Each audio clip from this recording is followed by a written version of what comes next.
एक ऐसा सपना जिसका पूरा होना वहाँ के लोगों के साथ साथ उन लोगों के लिए भी मुमकिन नहीं था जिनके कंधों पर यह सपना पूरा होना लिखा जाने वाला था। पर वो कहते हैं ना, भविष्य की कोठड़ी में किसको क्या मंजूर किसने देखा, समय को क्या पता किस्मत कहाँ उनको ले जाने वाली थी। 2014 में आई भीषण बाढ़ के बाद कश्मीर के हालात सही नहीं थे और वहाँ के युवा और वहाँ के परिवार के लोग बढ़ती बेरोजगारी से बहुत ज़्यादा परेशान थे। बट इन सब के बावजूद 2016 में एक नई कहानी लिखी जाने को तैयार थी। क्या है वो कहानी, कैसी है वो कहानी? तो ये कहानी एक सच्ची घटना पर आधारित है जो अपडेट हुई है सोनी लीव पर 9 दिसंबर 2025 में। तो बात करेंगे इस कहानी की बिना स्पॉइल किए। तो करते हैं शुरू एक छोटे से अल्प विराम के बाद।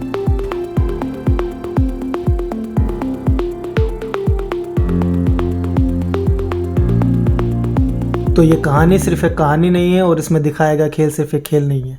ये कहानी है वहाँ के लोगों की जिन्होंने अपने आत्मसम्मान के लिए एक लड़ाई लड़ी और उस सम्मान को पाया जिसको महसूस करते थे हर समय हर घड़ी।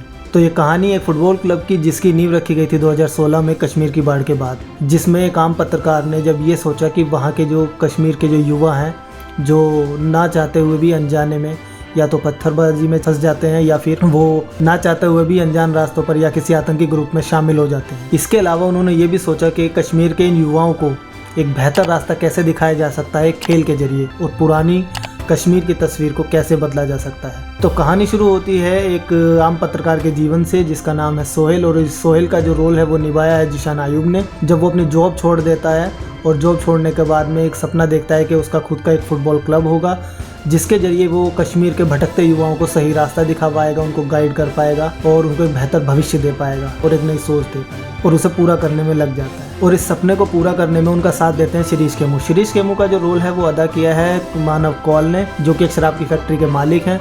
वहीं का एक लोकल ग्रुप भी है जो उनको समर्थन नहीं देता है और उनके अगेंस्ट प्रोटेस्ट भी करता है। बहुत सारे उतार चढ़ाव के बाद भी ये जो सपना उन्होंने देखा था वो कैसे पूरा होता है, जो कि एक कबाड़ खाने से शुरू होता है और कैसे नेशनल से लेकर इंटरनेशनल लोगों के बीच में उनके दिलों में अपनी पहचान बना जाता है।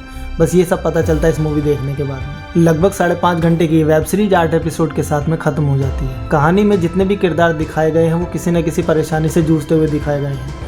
जैसे कुछ लोग अपने करियर को लेकर परेशान हैं और कुछ लोग अपने फैमिली प्रॉब्लम्स को लेकर बहुत ज़्यादा परेशान दिखाए गए हैं। डायरेक्शन ने उनकी इन प्रॉब्लम्स को कुछ इस तरीके से दिखाया है कि उन चीज़ों को हम खुद तक फील कर पाते हैं जो कारण बनती है फिल्म के कसाव का और हमें उसके साथ अटैच करने का। तो कहानी कहीं भी ढीली नहीं पड़ती है। बस एक कमी मुझे दिखाई दी, वो है कश्मीर का रियल टच, रियल फ्लेवर। जब मूवी स्टार्ट होती है और एंड होती है तो मूवी से स्टार्टिंग से लेकर एंडिंग तक वहाँ के जो लोकल भाषा है उसमें तो वो फ्लेवर दिखाई देता है। बाकी पूरी कहानी में 8 एपिसोड में 5.5 घंटे की सीरीज़ में कहीं भी कश्मीर का जो रियल फ्लेवर है वो दिखाई नहीं देता। तो अगर ये जानना है कि RKFC की अभी की कंडीशन क्या है और RKFC की हिस्ट्री क्या है तो उसके लिए आपको ये वीडियो देखनी पड़ेगी, ये मूवी देखनी पड़ेगी। और अगर ये जानना है कि सुरेश केमू वो अपनी फैक्ट्री को, अपनी जो शराब की फैक्ट्री है उसको बंद करते हैं या अपने जो क्लब है उसको कंटिन्यू करते हैं, तो इन सब बातों को जानने के लिए आपको ये वेब सीरीज़ देखनी पड़ेगी। तो आप देखिए रियल कश्मीर फुटबॉल क्लब जो सोनी लीव पर अवेलेबल है। 9 दिसंबर 2025 में अपडेट हो चुकी है।